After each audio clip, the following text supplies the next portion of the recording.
Technical అంశాలన్నీ కూడా ఈరోజు తెర మీదకి వస్తున్నాయి. చాలామందికి ఓకే ఈ హోదా ఇదా అని చెప్పి ఈ 2 రోజులు పెట్టి తెలుస్తుంది కూడా, తెలియని వాళ్ళందరికీ కూడా. అసలు ఏంటి ప్రతిపక్ష హోదా అనే అంశం ఒకవేళ లేకపోతే జగన్మోహన్ రెడ్డి గారు ఎలా అడుగులు వేసే అవకాశం ఉంటుంది, ఉంటే వాళ్ళు చేసే పరిస్థితి ఏంటి 11 మందితో? అంటే మొదటి అంశం అంటే దేశంలో ఇంతవరకు ఎప్పుడు కూడా ప్రతిపక్ష హోదా ఇస్తేనే మేము సభకు వస్తాము అన్నటువంటి చర్చనే ఇది ఇలా రాలేదు వాస్తవంగా. ఇప్పుడు పార్టీలు చీలిపోయినప్పుడు ఉదాహరణకు మమ్మల్ని గుర్తించండి అంటే, ఇప్పుడు ఉదాహరణకు మహారాష్ట్రలో శివసేన, ఎన్సీపీ అన్నీ చీలిపోయాయి. మమ్మల్ని గుర్తించండి అంటే మమ్మల్ని గుర్తించండి అని అడుగుతుంటారు. కొన్నిసార్లు కోర్టుకు వెళ్తారు, ఎలక్షన్ కమిషన్కి వెళ్తారు, అంతే తప్ప ప్రతిపక్ష హోదా అన్నది సభకు ముందే స్పీకర్కు లేఖ రాసి తీసుకోవటం అన్నది అది లేదు. జగన్మోహన్ రెడ్డి కూడా ఇప్పుడు తరచు చాలామంది దాన్ని క్లిప్పింగ్ కూడా పెడుతున్నట్టుగా ఏమన్నారు ఆయన సభలో అంటే, మేము ఇంకో నలుగురిని కనుక తెలుగుదేశం నుంచి లాగేసామంటే మీకు ఆ హోదా కూడా ఉండదు ప్రతిపక్ష నాయకుడిది అని ఈయనే స్వయంగా శాసనసభలో అన్నారు. మరి ఎందుకు అన్నారు? ఇప్పుడు పరస్పర విరుద్ధంగా మాట్లాడటం అనే దానికి మరి ఈ మధ్య కదా, అది 2 ఏళ్ల కిందట మీరే అన్నదా దాన్ని. తన మాటను తనే ఉల్లంఘిస్తే, తన మాటను తనే మర్చిపోతే అది ఎలా కుదురుతుంది? కాబట్టి ఇక్కడ ఒకటే విషయం, 1950లో మొదటి పార్లమెంటు ఏర్పడినప్పుడు అప్పుడు స్పీకరు ఒక పద్ధతి పెట్టారు. ఏమనంటే, ఒక పార్టీని, రాజకీయ పక్షాన్ని గుర్తించాలంటే సభలో కనీసం 10% సీట్లు ఉండాలి అని. 10% సీట్లు, 10% సీట్లు ఉంటే అది పార్టీ. ఓకే, 10% సీట్లు లేకపోతే అది గ్రూప్. గుర్తిస్తారు అప్పుడు కూడా, ఇద్దరు ఉంటే కూడా గుర్తిస్తారు, అది గ్రూప్ అంటారు. ఇప్పుడు అపోజిషన్, లీడర్ ఆఫ్ ది అపోజిషన్గా గుర్తించాలంటే అసలు ముందు మిమ్మల్ని పార్టీగానే గుర్తించినప్పుడు మిమ్మల్ని ప్రధాన ప్రతిపక్షంగా ఎలా గుర్తిస్తారు అనేటటువంటి ప్రశ్న ఇక్కడ ఉత్పన్నమవుతుంది. సార్, ఇందులో ఓట్ల శాతం ఉండదా? కొన్ని రాష్ట్రాల్లో ఓట్ల శాతం అనేది కూడా ఉంది, కానీ దాన్ని బట్టి ప్రతిపక్ష నాయకుడు హోదా ఇవ్వడం అనేది లేదు. లెక్కలో వాళ్ళు పెట్టుకునే అనేక కొలబద్దల్లో ఓట్ల శాతం అని కూడా, ఉదాహరణకు ఐ థింక్ రాజస్థాన్ శాసనసభ ఎక్కడో ఉంది, కానీ దాన్ని అమలు చేసి ఇచ్చినటువంటి పరిస్థితి కూడా ఏం లేదు. ఎందుకంటే మన దేశంలో దామాషా ప్రాతినిధ్యం ఏం లేదు కదా. ఇప్పుడు ఇంచుమించు ఇదే ఓట్లతో గతసారి వైసీపీకి టీడీపీకి 23 సీట్లు వచ్చాయి, ఇప్పుడు వీళ్ళకు 11 సీట్లు వచ్చాయి. 10% కదా ఇద్దరికి మధ్య ఓట్ల శాతం తేడా, సీట్ల శాతం.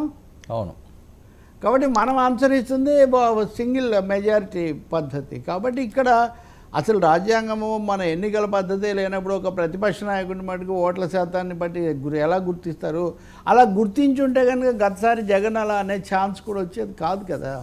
కానీ ఇప్పుడు జగన్ తన లేఖలో 2 పొందుపరిచారు. ఇంకోటి, జగన్ లేఖ రాజ్యాంగ లేఖ అని మనం చెప్పలేము, రాజకీయ లేఖ కూడా. ఎందుకంటే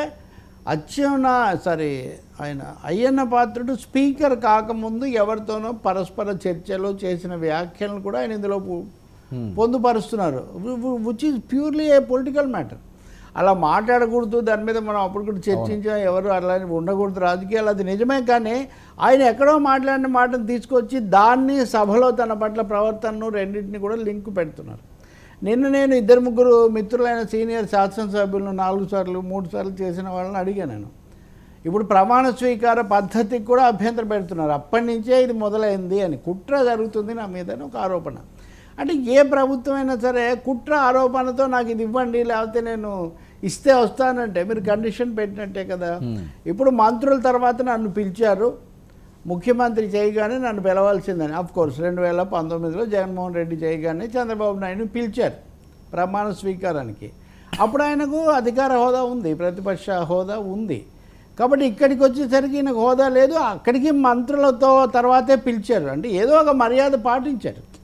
ఏ మర్యాద పాటించకపోతే ఆల్ఫాబెటికల్ ఆర్డర్లో మంత్రులు అయిపోయిన తర్వాత పిలిచి ఉండొచ్చు. మంత్రులు అవగానే జగన్మోహన్ రెడ్డిని పిలవడం అంటే ఖచ్చితంగా ప్రభుత్వంలో ఉన్న ప్రముఖ వ్యక్తులు, విఐపీలు అవ్వగానే పిలిచారు. ఒక ప్రోటోకాల్ ఏది పాటించలేదు అని కూడా మనం చెప్పలేం. ఇలా చెప్పగానే ఇంకా మళ్ళీ కామెంట్స్ చేసే వాళ్ళని వదిలేసేయండి. కానీ ఫ్యాక్ట్ ఏమంటే ఏదో ఒక పద్ధతి పాటించారు. రెండోది, ఆ రోజు మాట్లాడినట్టుగా వాహనాన్ని లోపలి వరకు రానివ్వడంలో కూడా కొంత పాటించారు. ఇదంతా అయిన తర్వాత కూడా అక్కడ నేను నిన్న అడిగిన 3 ఎమ్మెల్యేలను అడిగాను నేను, ఒక 4 సార్లు 3 సార్లు ఎన్నికైన వాళ్ళకు. మొదటి విషయం, అసలు వాళ్ళు ఎవరికి ఏం ప్రత్యేకించి గుర్తులేదు. ప్రతిపక్ష నాయకుడు ఉంటే, ప్రముఖుడు ఉంటే ఆయనతో చేయించడం అనేది మినహా తప్పనిసరిగా ప్రభుత్వాధినేత అవగానే తదుపరి ప్రతిపక్ష నాయకుడిని చేస్తారు అన్నది ఏమీ లేదు. అట్లా ఏమీ జరగలేదు.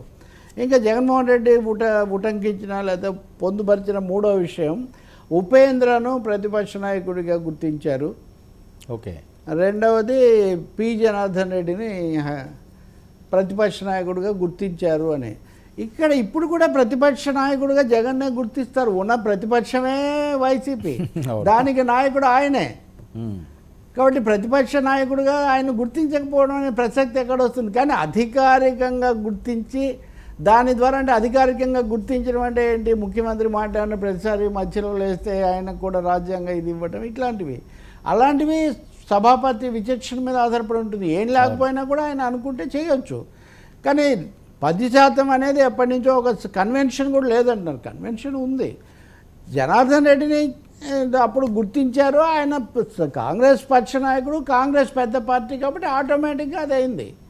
ఇప్పుడు వైసీపీ కాకుండా ఇంకేదైనా పార్టీ ఉండి, ఉదాహరణకు ఆ పార్టీకి 13 స్థానాలు ఉన్నాయనుకోండి, అప్పుడు దాన్ని గుర్తిస్తారు కదా ఆటోమేటిక్గా. కాబట్టి జగన్ చేస్తున్న వాదనలో లాజిక్ కానీ కన్వెన్షన్ కానీ లేదు. ఇంకో సీనియర్ శాసనసభ్యుడు ఆయన మిత్రుడు నిన్న చెప్తున్నట్టుగా ఒక విషయంలో మటుకు చేయొచ్చు. అదేంటంటే ముందు వరుసలో ఆయన్ను కూర్చోబెట్టచ్చు. ఎందుకంటే ఆ రోజు ప్రమాణ స్వీకారం రోజు మరి తనే కూర్చున్నాడో కూర్చోబెట్టారు, కానీ వెనక వరుసలో కూర్చొని తనది అయినప్పుడు వచ్చి చేశారంటున్నారు. మమ్మల్ని కూడా, నన్ను కూడా ముందు వరుసలో కూర్చోబెట్టండి అని అడగటం వరకు, ఒక ఇద్దరు సభ్యులు ఉన్నప్పుడు కూడా కూర్చోబెడుతూ ఉంటారు. మనం శాసనసభలో చూస్తాం కదా, కిషన్ రెడ్డి ఒకరో ఇద్దరు, బీజేపీ వాళ్ళు, కమ్యూనిస్టులు, అలా చిరంజీవిని, కేటీఆర్ను కూర్చోబెట్టేవాళ్ళు. గతంలో 2014లో కూడా బీజేపీ ముందే కూర్చోబెట్టి ఎప్పుడు కూడా మొదటి 2 వరుసల్లో సభా నాయకులుగా ఉన్న వాళ్ళను, ప్రతి పార్టీకి ఒక సభానాయకుడు, ఫ్లోర్ లీడర్ ఉంటారు. ఇప్పుడు కేశవ్ అదే చెప్తున్నారు. నేను ఉపేంద్ర సంగతి తీసుకొచ్చారు కాబట్టి అది కూడా చెప్తున్నా. దేశ చరిత్రలో మొదటిసారి లోక్సభలో ప్రాంతీయ పార్టీ అయిన తెలుగుదేశం ప్రధాన ప్రతిపక్షం అయింది. ఎందుకంటే 30 స్థానాలు వాళ్ళకి వచ్చాయి. రాజీవ్ గాంధీ ఇందిరా హత్యానంతర గాలిలో 400 సీట్లు తెచ్చుకుంటే రామారావును పదవి నుంచి దించేశారన్న సానుభూతితో ప్రజలు ఒక్క ఏపీలో మటుకు మొత్తం స్థానాలు 30 వాళ్ళకి ఇచ్చారు. ఓకే. కాబట్టి అంతకుముందు ఎక్కువసార్లు సిపిఎం ఉండేది నిజానికి.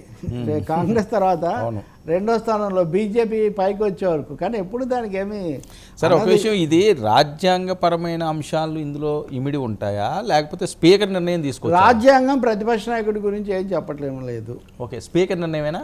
స్పీకర్ నిర్ణయం, రూల్స్ ఆఫ్ ది హౌస్. ఇప్పుడు జగన్ కోట్ చేస్తున్నారు దీంట్లో ఒకళ్ళు, ఆంధ్రప్రదేశ్ శాసనసభకు సంబంధించి.